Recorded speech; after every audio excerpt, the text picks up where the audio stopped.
Good morning. I owe special thanks to the organizers and to all of you for accommodating, allowing me to slip this talk in at the last minute. I was not intending to talk at this conference at all because I hadn't done anything on quantum graphs since 2007, but I had occasion to prepare a talk for another conference, and since there was an opening in the schedule, I suggested that I insert it. This work really did grow out, directly out of the program in the spring of 2007. It was done in collaboration with Peter Kuchman and with Justin Wilson. It's one of 4 publications that grew out of Justin's undergraduate research, senior research project.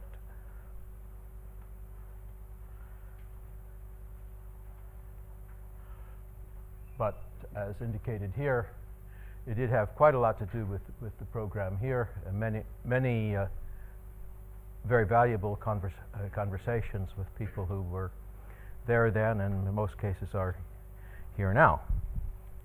Now this talk was prepared for a more general mathematical audience, or at least a different mathematical audience, and so the first 6 pages or so provide a lot of background on quantum graphs, which you don't need to be told, so I'll go through them very fast. A quantum graph for me will be a metric graph. I do allow, in fact, let's just go on to this version. I do allow, whoops, that's the wrong button. Loops and multiple links. I don't have the emotional hang-up against them or whatever it was mentioned on the first day, but it will always be a finite graph, so there are no edges going out to infinity like that. That one is forbidden.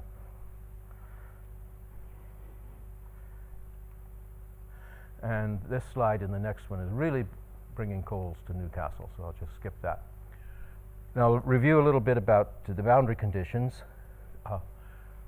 The most frequently cited authority is a paper by Kostrikin and Schroeder with I'll learn this in a few minutes, with matrices A and B. However, the matrices A and B are not unique, since one could multiply that equation on the left by any non-singular matrix, and their geometrical significance is not completely transparent. So Peter Kuchman later developed a more, what I consider a clearer way of describing what's going on. At every vertex, you can divide the edges coming in into 3 classes.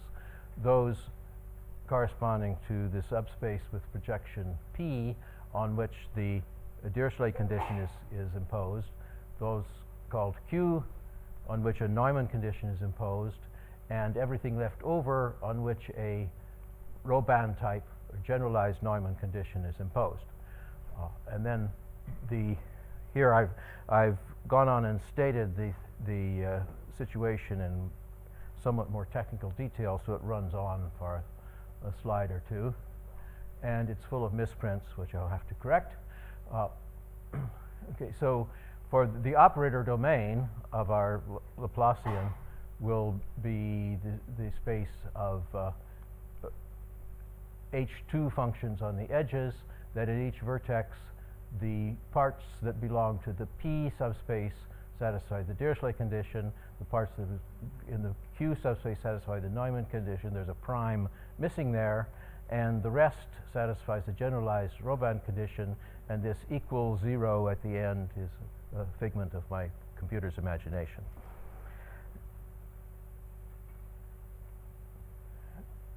Okay, so the convention is at each vertex that you take the derivative in the outward direction. Another misprint here, that should be H equals Laplacian, or negative Laplacian, depending on your terminology. At the geometry conference, everybody thought the Laplacian, by definition, included the minus sign. And then there's a quadratic form domain which consists of functions that are in Sobolev space H1 and satisfy just the Dirichlet part of the boundary conditions. In the Dirichlet formulation, the Neumann conditions come out in the wash when you go on to construct an operator, and the Robin part, where this business comes in because the quadratic form should include a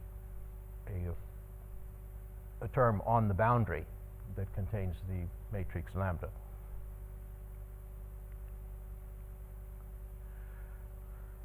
So the usual way of discussing the boundary conditions is that the coordinates on the edge is that you assign each edge a coordinate ranging from 0 to its length L.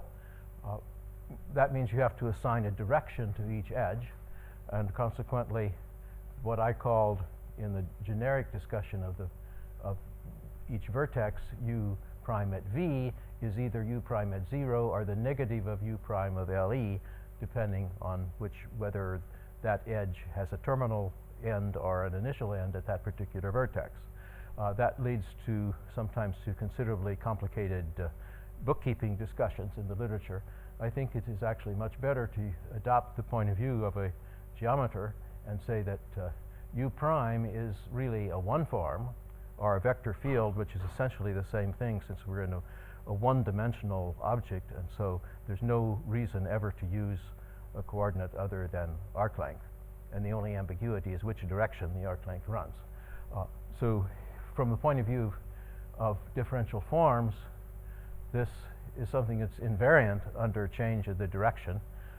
So the derivative is unambiguous, and so you can simply say at each vertex that we understand u prime of v to mean the derivative outgoing from that vertex without any further ambiguity. And I'll review the standard boundary conditions quickly. We'll talk about the Kirchhoff boundary conditions where the function is continuous and there's no net flux, so the derivatives add up to 0, and there is no Robin part. For most of what I'll talk about today, there is no Robin part. Then there's the important thing is that there is a natural counterpart to that, the dual or anti-Kirchhoff boundary conditions, where the roles of the functions and the derivatives are interchanged. In this situation, the sum of the function values goes to 0 at the vertex, and the derivative values are required to be the same for all the edges. A few moments thought will convince you, I think, that these conditions are very natural to impose on a one-form W. And in that case, W prime then means is back in the scalar functions. Another misprint, there is a star missing here. So star d star of W is the mapping, the derivative differential operation that takes the one forms back into scalar functions.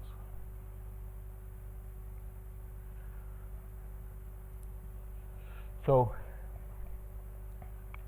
one of the earliest papers was that of Roth, who talked about the heat kernel on the graph and evaluated it for the Kirchhoff boundary conditions, found that the trace of the heat kernel, written that way in terms of the kernel itself, could be written as a sum over all the closed paths in the graph from x back to x again, and they fall into three classes.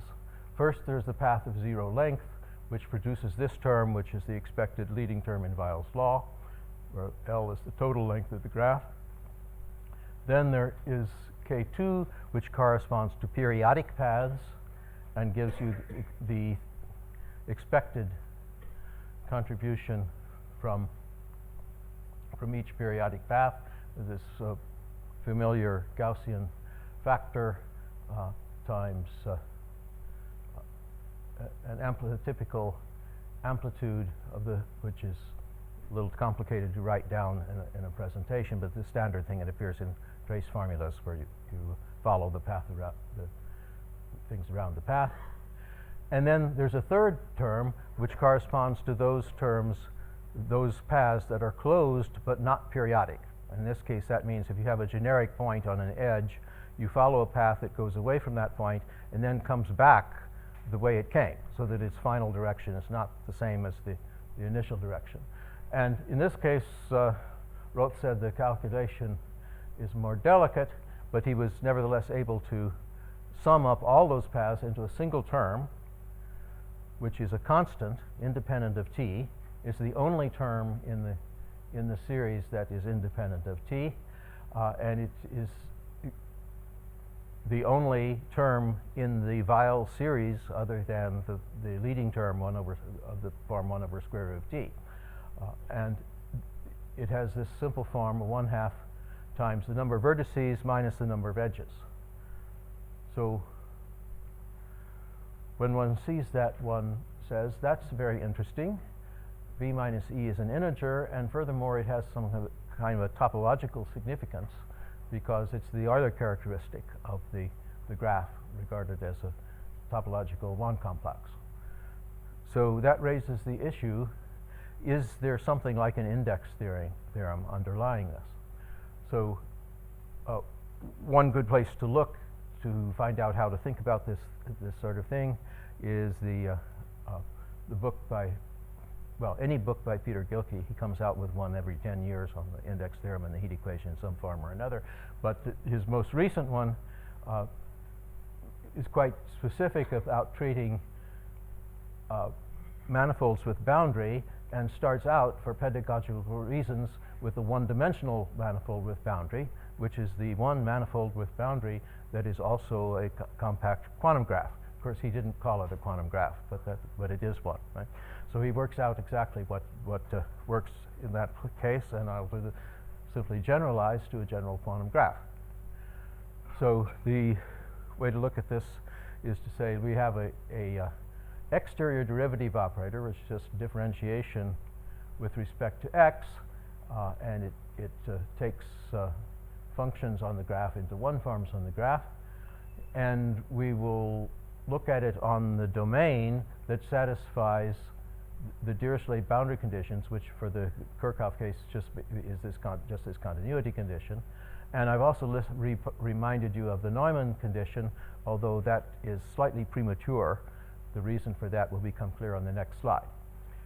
Then the adjoint of that operation is the derivative going with a minus sign, going in the opposite direction with the dual conditions, where the Dirichlet condition is that all of the functions on the edges add up to 0 at the vertex. So this corresponds to the dual or anti-Kirchhoff conditions. Now you put these things together. D dagger D is a self-adjoint operator, which is exactly what was called the Kirchhoff Laplacian before, and D dagger is the dual Laplacian or anti-Kirchhoff Laplacian. And okay, there they are again at the top of the slide. And the point here is that for these operators to make sense, they have to operate on functions or forms that belong to the operator domain, which means they belong to this second subleft space, functions that obey both the Dirichlet and the Neumann conditions, whereas the first order operators are defined on H1 spaces where only the Dirichlet conditions are needed. But in order for the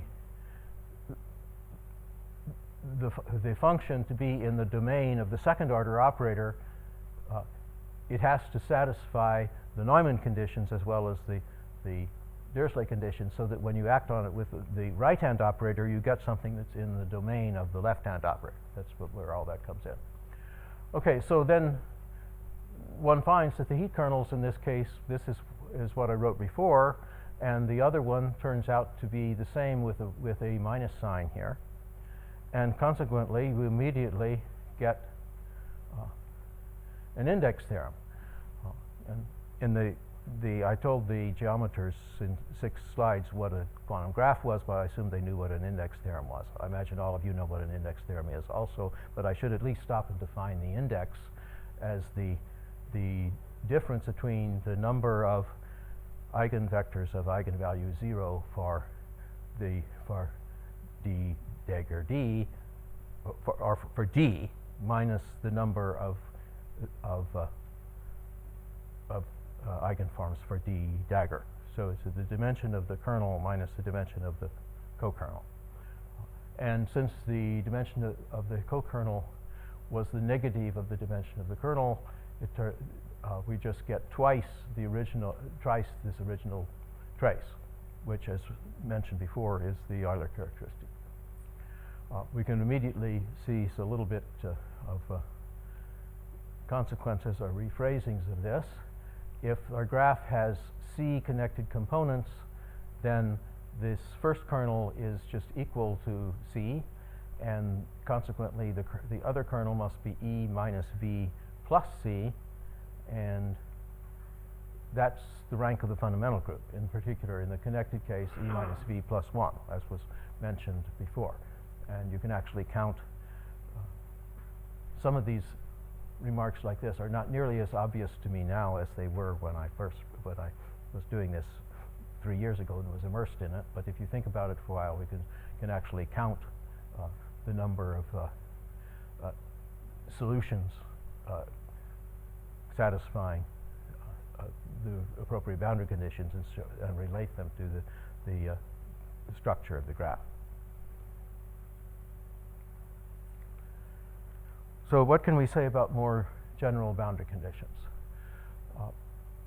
I neglected to say earlier that in the graphs I'm considering, I'm not considering any potentials, neither potentials on the edges, nor scalar potentials on the edges, nor magnetic connection farm type potentials.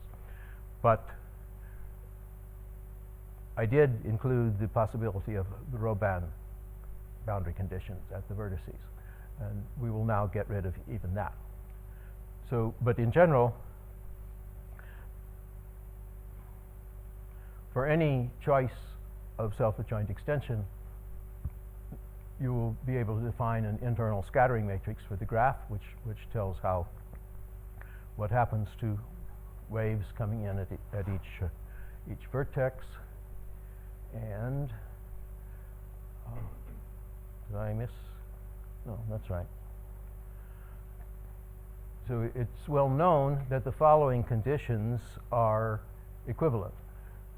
One, that there is no Robin part in the boundary conditions, just Dirichlet and Neumann.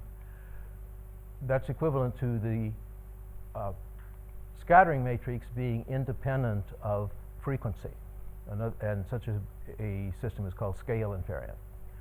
And that is equivalent to the seemingly much stronger condition that the scattering matrix squared is equal to the identity, which I guess is another version of the theorem I asked about in a talk yesterday or the day before. And in other words, the scattering matrix simply changes the sign if you're on the Dirichlet subspace and otherwise leaves it alone.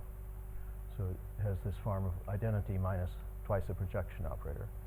And we proved that that's precisely the situation under which the matrix can be, the operator can be factored into A followed by its adjoint, where A is a first-order differential operator with certain vertex conditions. Then, if you know the scattering matrix, you know the trace of the heat kernel. And this was shown by Kostrikin et al. And simultaneously, independently by Justin in his senior thesis, that for any of these scale invariant graphs, the heat kernel has this form of Weil term plus the constant term, which is 1/4 of the trace of the scattering matrix, plus the exponentially decaying terms associated with periodic orbits. Furthermore, there is a dual Laplacian defined by interchanging the Dirichlet and Neumann conditions, and its scattering matrix is the negative of the other. And so we get a generalized index theorem, which we'll celebrate by writing the first order operator as capital A rather than little d. So we start out with the first order operator. I think I said back here it was here we are. It's just the derivative operator, but to be named A, it has to also have the boundary conditions that are those that we chose for this second order operator in our study, and then it has an adjoint with the dual boundary conditions. H is the product of the two, and the index then will be the trace of KH minus the trace of the heat kernel for the operator AA dagger, but that's the negative of the first one, and so it comes out just as twice the trace of the heat kernel for the operator itself. And while we were basking in that success, Peter came back to me one day and said, look, these systems are so trivial you don't even need the heat kernel. You can read off the index just by looking at the graph. So he presented me with this theorem, which sort of blew the whole project out of the water. But we thought we had enough interesting remarks we should still publish. So for any of these scale invariant graph Laplacians, the index is equal to the number of edges minus the number of the Dirichlet boundary conditions. And the proof, which he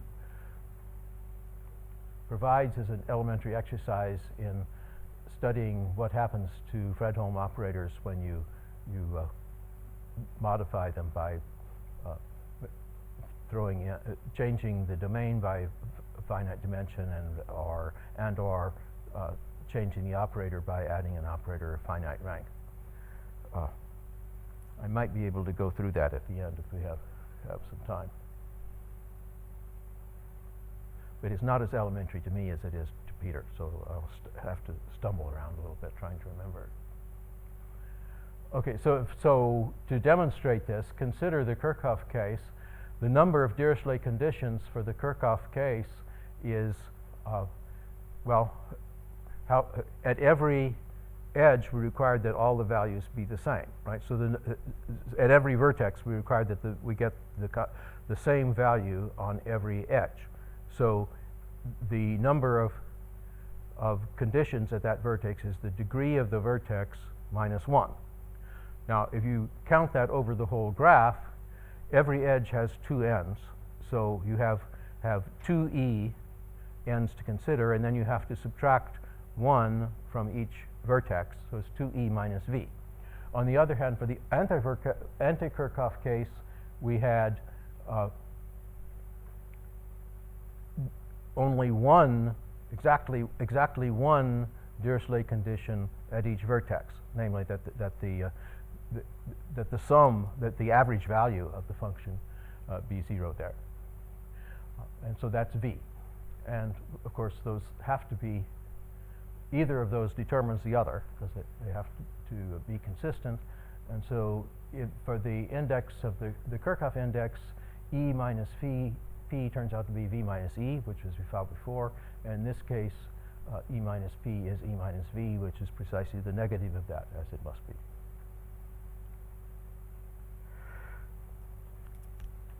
Now, the last part is a little bit more technical.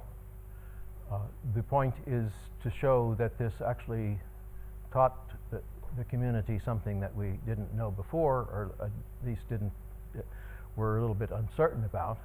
You remember that the derivations of the standard derivations of the trace formula for graphs from Koutousis and Smolansky and other papers deal with the secular equation.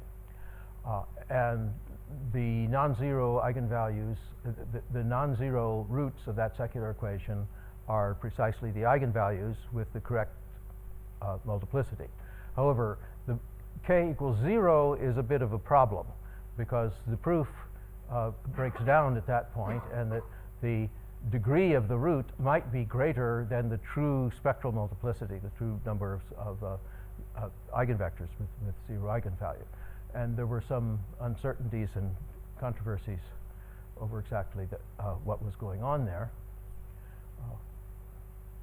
But we can apply the index theorem together with a close inspection of the details of the proof of the trace formula and find, let's set up this notation.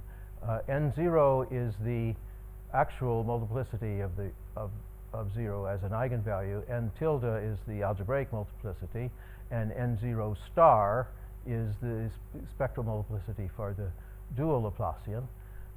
Then we're still looking at the scale invariant case, and then we find these two equations, that the algebraic multiplicity is the sum of the two spectral multiplicities, and that the algebraic multiplicity, well, this implies this, although actually in the paper the argument goes the other way, because you have to prove this first and then this one follows as an easy corollary. You can get a formula for the algebraic multiplicity relating it to the spectral multiplicity in this way. And let's look at some examples of that. For the Kirchhoff case,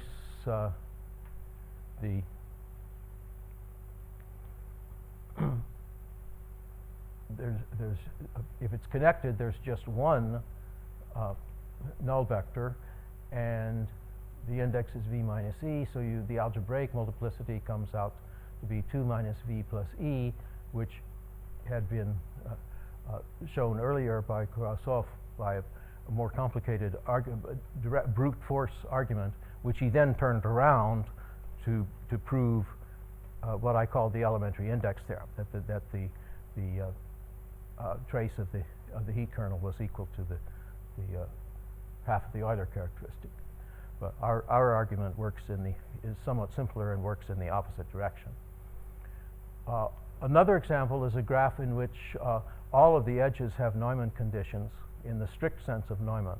So the graph just consists of a whole bunch of disconnected Neumann intervals. Then there is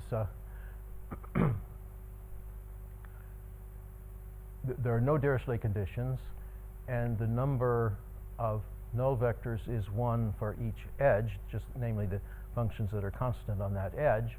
So that says that the algebraic multiplicity of the spectral determinant should be E, according to our formula. And in fact, that is correct, because you could show that k equals 0 appears as a root just once for each edge. Then the dual to that has 2E Dirichlet conditions, and the number of the multiplicity comes out to be 0. And these trivial graphs were the starting point for Peter's analysis of the general case, adding and subtracting finite number of dimensions to get the right Fredholm operator. So, to summarize, this is probably the second time in my life that I have not run over my time in giving a seminar.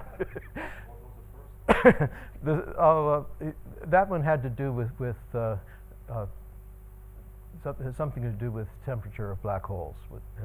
I quickly run out of things to say about temperature of black holes, I guess. Okay, so to summarize, we fulfilled our original intention of demonstrating that the constant term in the heat kernel expansion does have an index interpretation or topological interpretation, at least for the scale invariant boundary conditions. It turns out, well, if you extend to non-scale invariant boundary conditions, some of the conclusions remain the same, and some of the conclusions break down, and nothing very interesting happens. So I didn't say anything more about the non-scale invariant conditions as far as index theorems are concerned. More specifically, we proved that H has the factors into the form of two first-order differential operators, and the index can be of A can be calculated in three ways. One, in the way that's familiar from dealing with differential operators on Riemannian manifolds as the difference in the traces of the two heat kernels, since the constant terms in the heat kernel expansions are the only ones that differ between A dagger A and AA dagger, so that gives you directly that nullity. Second, by inspection of just the first heat kernel by itself, because this term is always precisely the same as that one, so there's just a factor of 2. And then finally, by this elementary method of just counting the number of Dirichlet type boundary conditions, subtracting from the number of edges. The geometer's viewpoint of thinking of in terms of derivatives as one-forms instead of functions turned out to be quite helpful. And then this final more technical result that we have a formula for the algebraic multiplicity of 0 as a root of the secular equation in terms of the spectral multiplicities for the two self-adjoint operators associated with it. Finally, I would mention that Olaf Post posted an overlapping paper on the archive within 24 hours of ours. They are literally simultaneous, and his, as you can see from the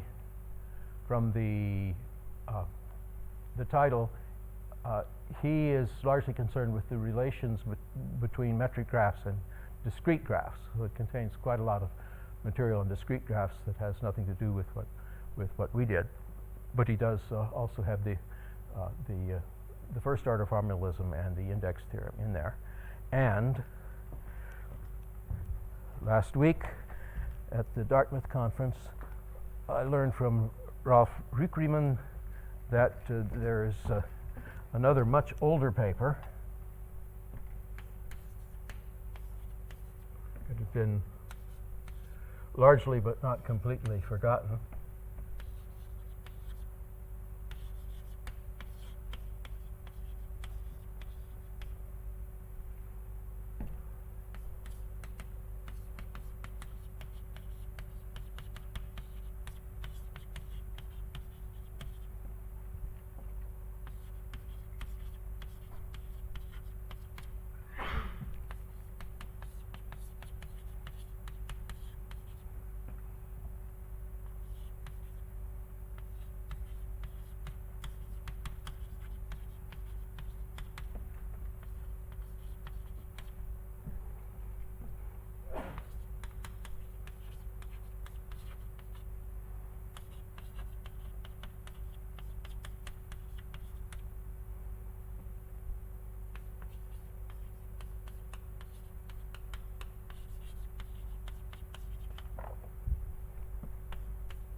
Okay, so that dates back to 1991, and as the title indicates, it gives the formulation in terms of first-order operators on differential forms, and looks at the heat kernel.